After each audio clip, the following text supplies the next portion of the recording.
Going under the radar. What does it mean to go under the radar? It means to stay hidden, to go without being noticed, detected, or addressed. I think we can all agree that the power of God is amazing. Sometimes He will divinely intervene in our lives without our ever having asked for it, or without our realizing it until after the fact. And other times, we're aware that He divinely intervened because of the fact that we specifically asked Him to divinely intervene. But it makes no difference either way. Divine intervention is divine by nature.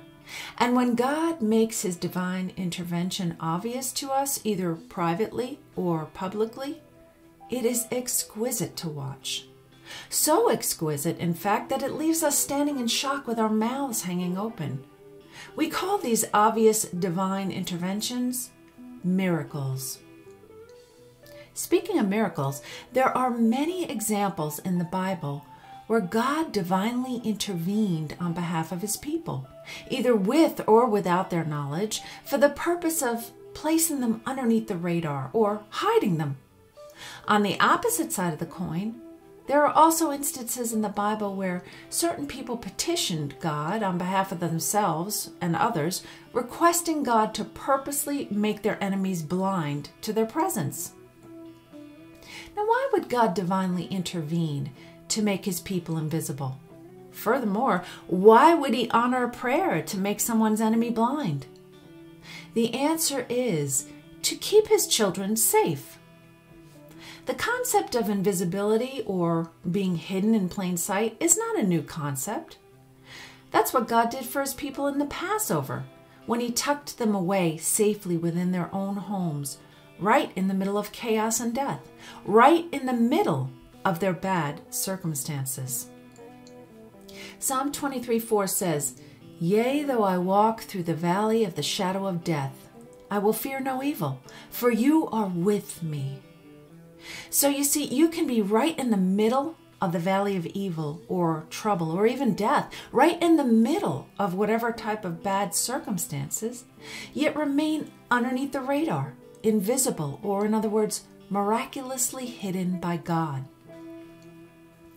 If you don't believe that, or you find it hard to comprehend, then try to understand it by this example.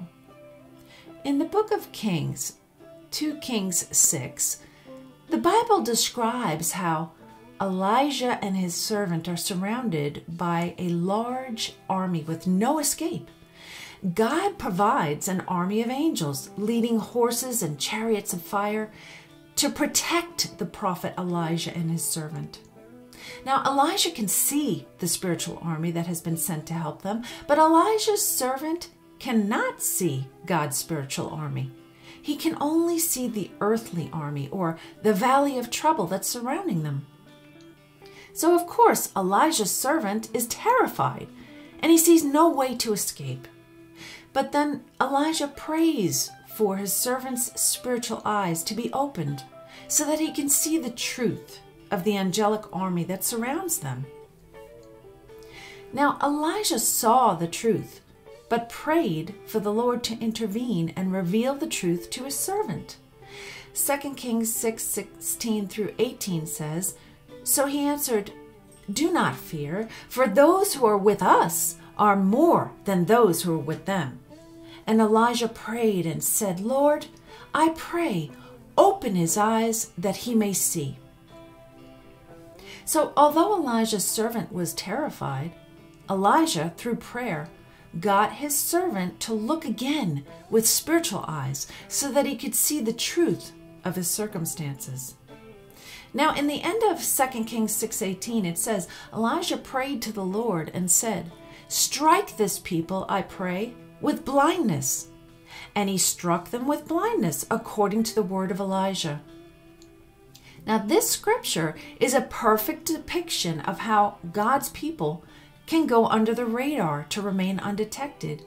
Notice here that Elijah literally prayed for his enemies to be blind to the presence of him and his servant.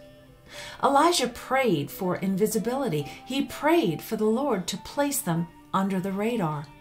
And the Lord honored Elijah's prayer so that they could not be detected or addressed by their enemies.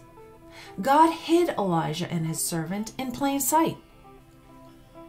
Now, this is a hearty lesson for us right here. A lesson which teaches us two things that are very important. Number one, prayer works quickly. When Elijah prayed for his servant to see, then his servant was immediately able to see. And when Elijah prayed for his enemies to be blind, then his enemies were immediately blind. And number two, God doesn't have to remove you in order to rescue you from a bad situation. He didn't transport Elijah and his servant up into the clouds or to another part of the earth to get them away from their enemies. He rescued them by hiding them in the middle of seriously dangerous circumstances. So keep in mind that he can do the same for you. Yes, God has ways of keeping his people safe in the middle of unsafe circumstances, but he doesn't necessarily have to hide them in order to do it. There are stories in the Bible where God allows his people to remain visible to all and right in the middle of harm's way, while at the very same time creating a way for them to escape. Now, why would he allow his children to be visible in dangerous situations when the scriptures we just read told us that he has the power to make us invisible? Well, because with God, there's always a purpose. And you just never know when he is going to kill two birds with one stone. Now, killing two birds with one stone means achieving two things by doing one single action. Achieving two things by doing one single action. In Exodus 7 is the perfect example of God achieving two things by performing one single action. In Exodus 7, God brings his people, the Israelites, out of the land of Egypt, while at the very same time he judges their enemies.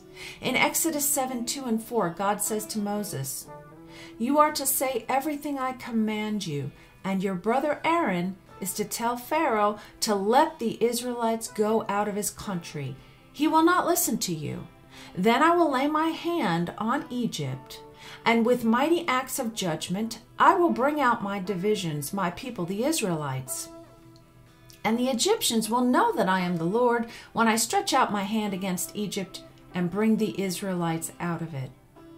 So it is by the mighty acts of judgment against Egypt that God takes his people out, therefore saving his people while at the very same time judging their enemies. So don't think for a minute that God cannot judge the unrighteous while at the very same time keeping his righteous ones safe. The book of Exodus and the Passover are perfect examples of how God provided a way for his people to escape when there was no place to escape to. The Red Sea parted right at the point in time when the Israelites had no place else to go. They were at a place of do or die. They were in the valley of the shadow of death. But then what happened?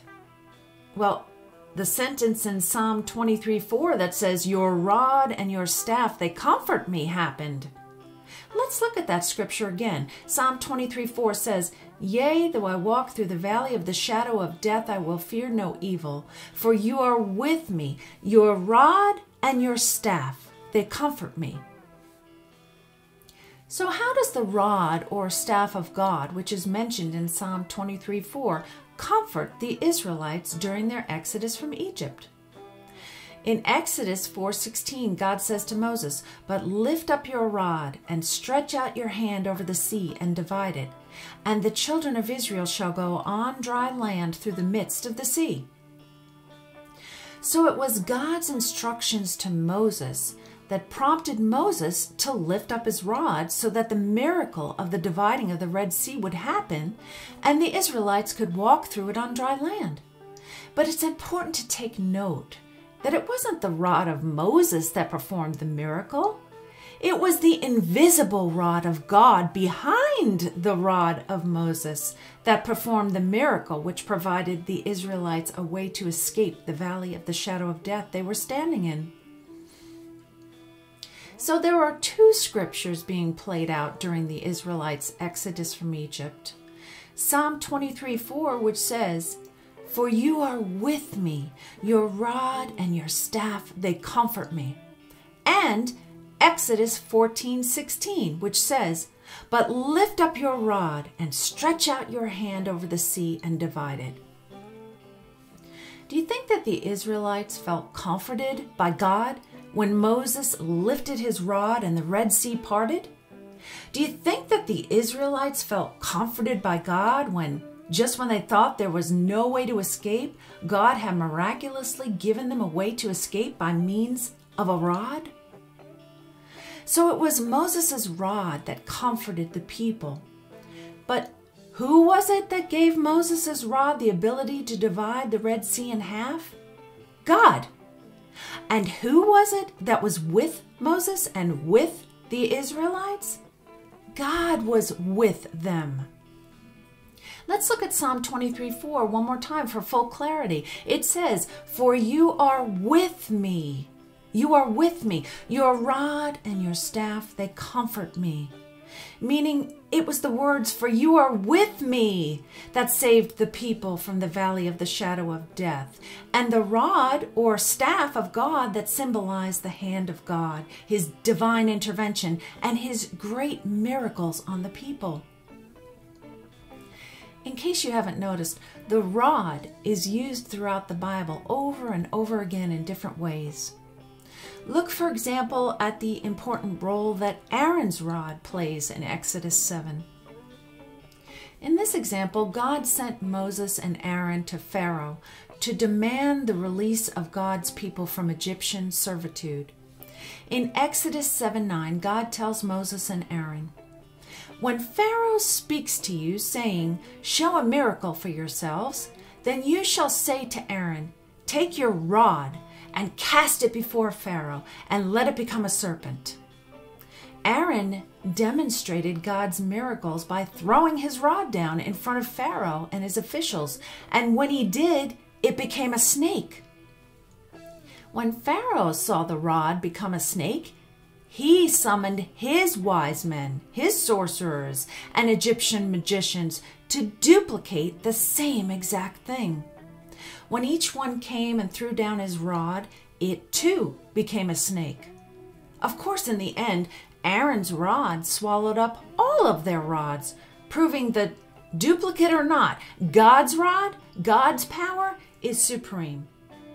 In this example, the Bible not only lets us know that Satan can counterfeit God by duplicating him, but gives us a sneak preview as to how easy it is for evil to counterfeit good just by looking and sounding the same.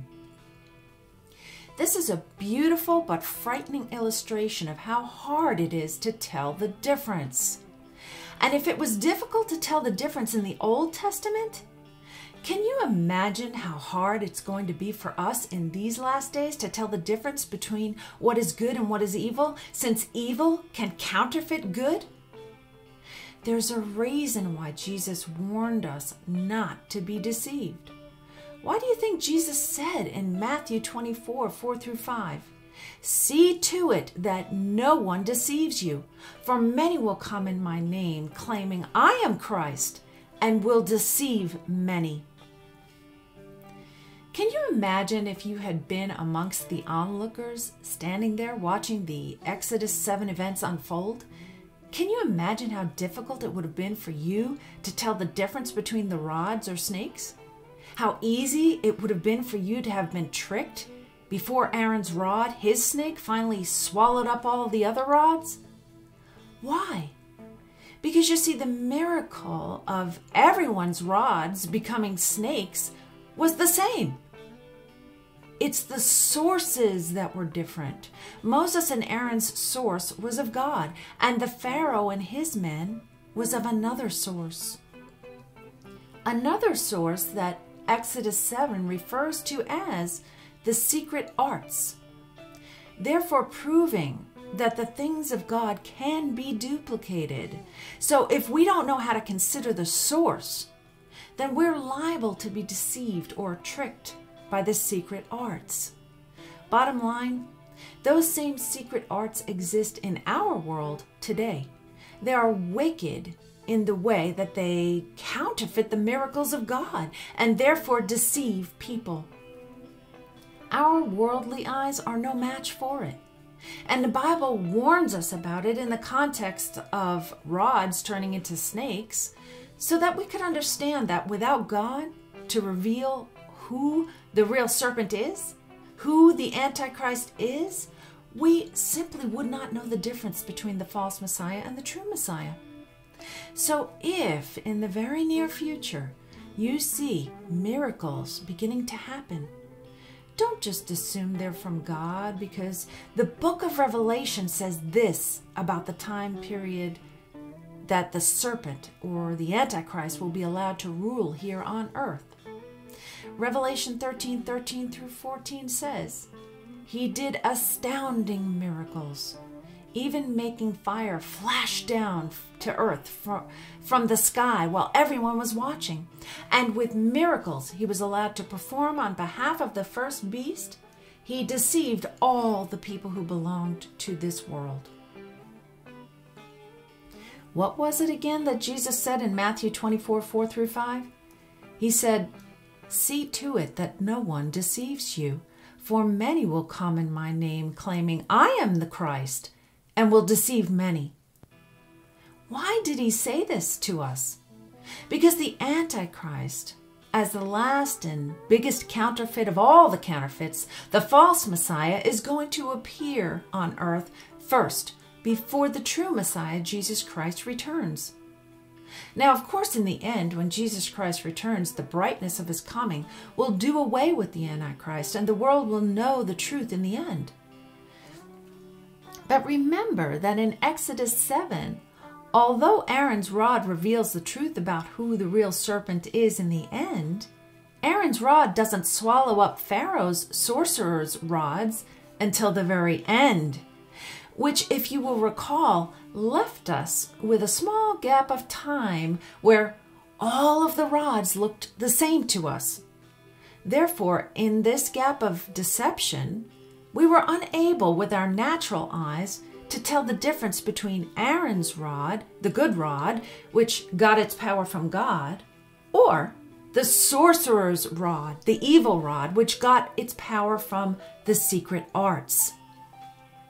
In other words, we are about to enter into a similar gap of time where there will be a battle between good and evil. And as onlookers, we aren't going to be able to tell the difference between good and evil with our physical eyes, because we're going to be in that gap of deception. Jesus warned us that we would be living in times of deception. Therefore, because we are living in times of such deception, it's important for us to keep our eyes hidden in the scriptures, hidden in the truth, while waiting quietly for our good shepherd, Jesus Christ, to guide us. The good shepherd has always guided his sheep by his rod and his staff, and he will continue on guiding us with his rod and his staff. That is why he is our good shepherd. John 10:4 says, "I am the good shepherd. I know my sheep, and my sheep know me.